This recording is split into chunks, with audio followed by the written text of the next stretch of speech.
Well, look what I got here. A 1973 Epiphone Crestwood ET-290 on loan from my neighbor. It's in absolute gorgeous condition. It's never been played in about 50 years. And no dings, no scratches, only rust on the strings and some corrosion, man. Yeah, and beautiful guitar.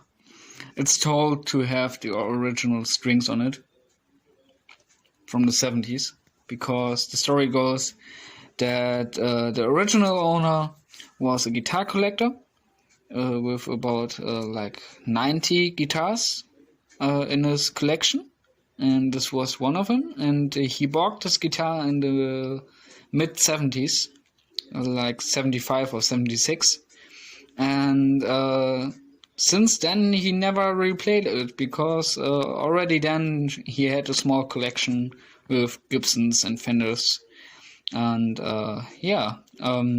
he mainly played it in a store, and then in like 30 years he only played it once for like 10 minutes or something like that. And then when a neighbor got a doctor, the guitar collector guy gave this guitar to the doctor as a birthday gift for her 4th birthday. And she wasn't really into guitar over the course of her childhood and her youth. She's over 20 now. And so this guitar was in a case in the basement for another 20 years now. And well, this guitar is from 73, but it's never been played. Only for like a few minutes, maybe. And I'm about to change strings that are probably, not definitely, but probably around 50 years old. So I wanted to record that on camera and make a video about this guitar. So that's the story. Now it's going to I'm going to change the strings. Sorry for my bad English. I'm from Germany. So yeah, let's change strings.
This strap is probably from the 70s too.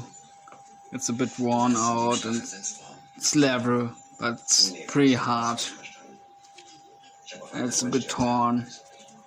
So I could imagine this being from the 70s as well. Sorry, it's a little bit dark in this room here, but let's tune this baby up and see how she sounds.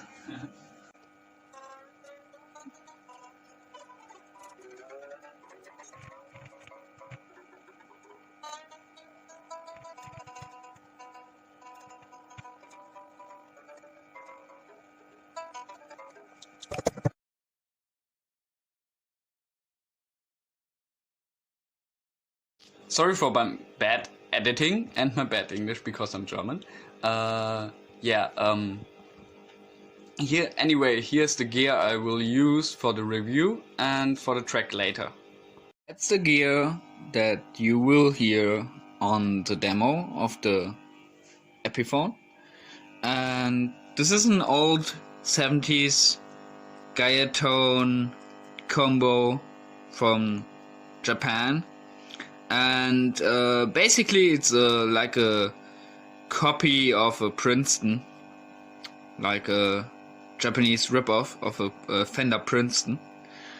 And I'm gonna play two of these because I'm gonna use a looper at some point of the demo, and to make things clear, this will be the amp for the leads and this will be the amp for the rhythm, because I have ABI and the looper only goes to one of the amps. And in terms of effects, I'm gonna use probably the blues driver, because I don't wanna use anything fancy like the other ones here, because the blues driver I think is really common, so you know eventually how it sounds like. And eventually, if I go high for more high gain sounds, I'm gonna use the Russian Big Muff reissue, but I'll probably stick with the blues driver. Even though I would prefer the Dirty Little Secret. It's a great overdrive. I just can recommend this one. This is really great. But I'm gonna play this because it's more common and you probably know how it sounds like. Eventually I'm gonna use this wah, but I don't know, probably not. The looper I'm using is a Digitech German together with the foot switch, and here's the custom-made ABI switch I'm using for the amps by Rolf. Really nice guy. It's not expensive, it's custom-made in Switzerland. Can only recommend Rolf.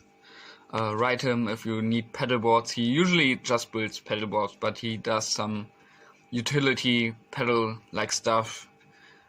He gets his parts from Bright Onion Pedals, and yeah, it's a great switch. You can choose the colors if you order one, and he's really nice.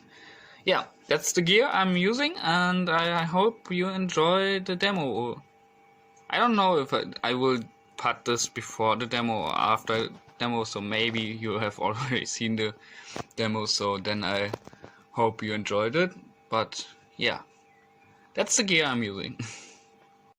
And I forgot, eventually I'm gonna use a hall reverb from my Moore Ocean machine for the leads, but I'm not sure if I'm gonna do this. And maybe I'm gonna use the Rainbow Machine by Earthquake Devices. It's a crazy weird pedal, but it has a great slapback delay in it, so maybe I'm gonna use that. Yeah, that's it. Again, I'm sorry it's a little bit dark in here, but I'm just gonna play this old Epiphone through my amps. Yeah, we'll list the gear somewhere in the video, the gear I'm using. So right now, clean neck position.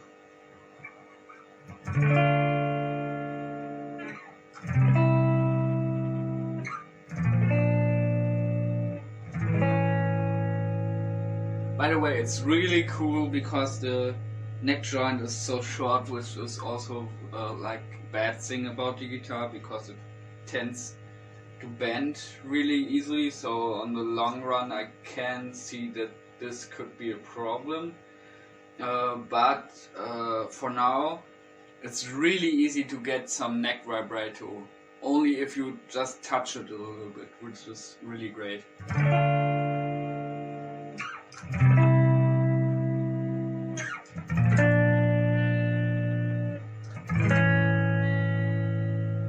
But yeah, that's the neck pickup.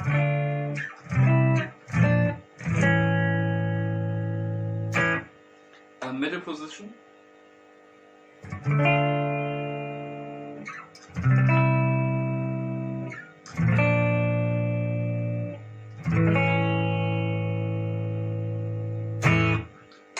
Bridge position. Position. Really bright.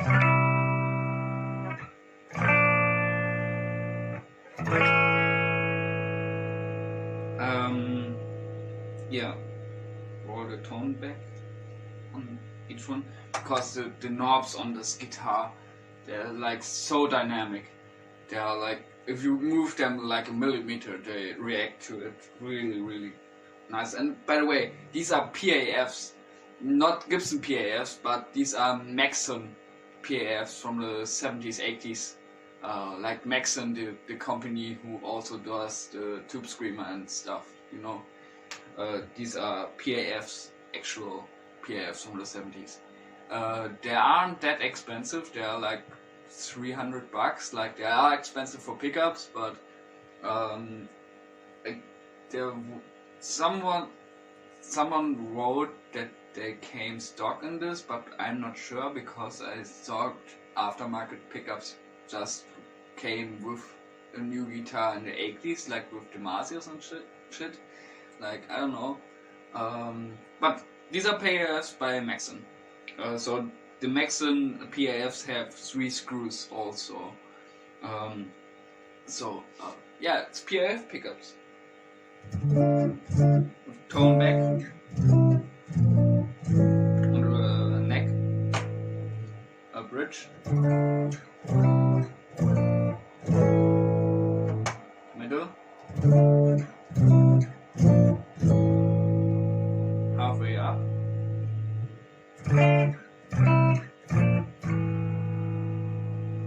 Full. Like, you can see how dynamic these are, like how they react. Like, there's a huge range of tone and also of volume. So let me turn on my blues driver. Check all the pickups on full with the blues driver.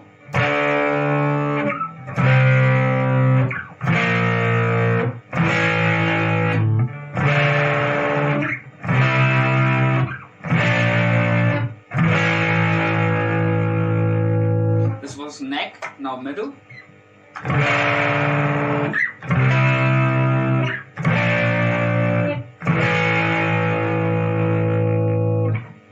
Bridge.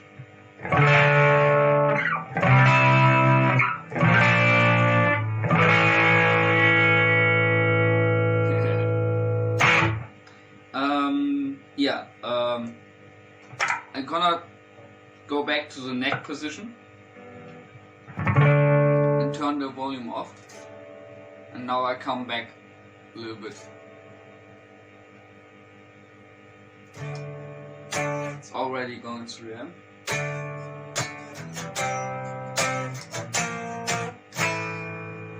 little bit more.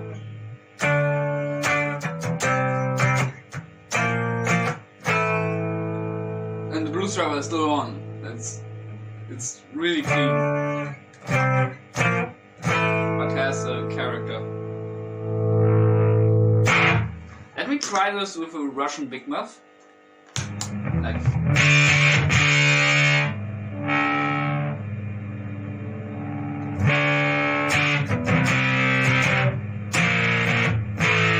see, it's almost clean. Like, sure, it's a fuzz, high gain fuzz, but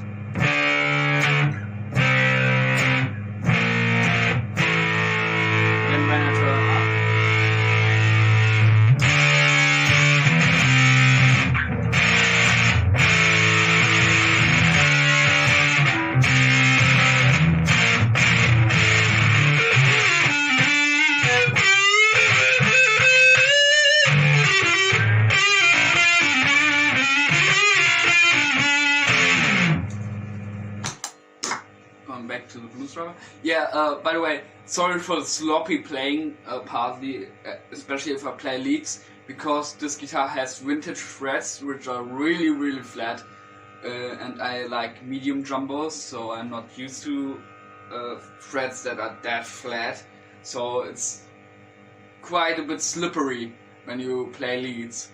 But yeah, I think that's basically the guitar, and I'm gonna play like with a loop station now, and with a bit of reverb probably on the guitar. And yeah, it's a great guitar. It's a really great guitar. It's really fun. I would put different frets in it, like medium jumbos, because I'm more of an aggressive player too, so these will go down in like 6 months or so if I played it. So I would put different frets in it. Yeah, but everything else, it's a great guitar, and I love these PAF pickups because they are really touch responsive. Like, I have the blues driver on. I didn't demo this. Let's go to the neck position again because it's my favorite pickup my favorite position of the three. The blues driver is on when I plug in really hard or pick really hard. You can see it's really overdriven, but if I pick light,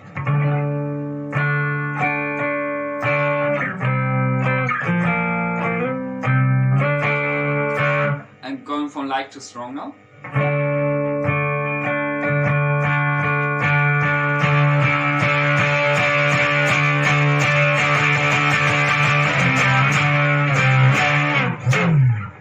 See? And also, which is funny, is you can hear everything because it's PAFs. And I even can speak through it, I guess. Let me turn on the Dirty Little Secret, which is a bit more high gain. See, you can hear me through these pickups because it's PAF pickups. So that's really funny, especially if I do it live. Yeah. So see you in the last bit of this video, and yeah, where I play with a loop, with my loop station, also recorded with this guitar. I'm using an octaver for the bass, a Digitech drop. So the bass is basically also played with this, just dropped down an octave with a pedal. So hope you enjoyed what you've seen here in bad phone quality, and yeah, enjoy, have a great time, have a great day, and look for one of these if you can find them cheap. Probably they go for like 800 now or so, but sometimes they pop up for 500. I guess I've seen them on Reverb. I'm not entirely sure, but yeah, great guitar. Really unappreciated. I find it beautiful in person. I saw it on the internet before, and the I don't know if you can see this, but this flaming here is really, really beautiful. And the brass is looks really good in person. Yeah, it's basically new, like I said before, even though it's 173. Bolt-on neck. These also came with blued necks later, but this is an early one with a bolt-on neck. So yeah, like I said, have a great day and bye. Hey, and I forgot to mention the guitar only has 21 frets, which is a bummer for me, because I sometimes like to play on the like B string or so on a 22nd fret. Sometimes, sure, I could also get the same note on the high E string, but yeah, I like to have 22 frets sometimes. Rarely, but whenever do you use the 21st fret, you will barely use it. So then don't constantly want to do half step bends. So that's yeah, the guitar only has 21 frets. I just wanted to mention that.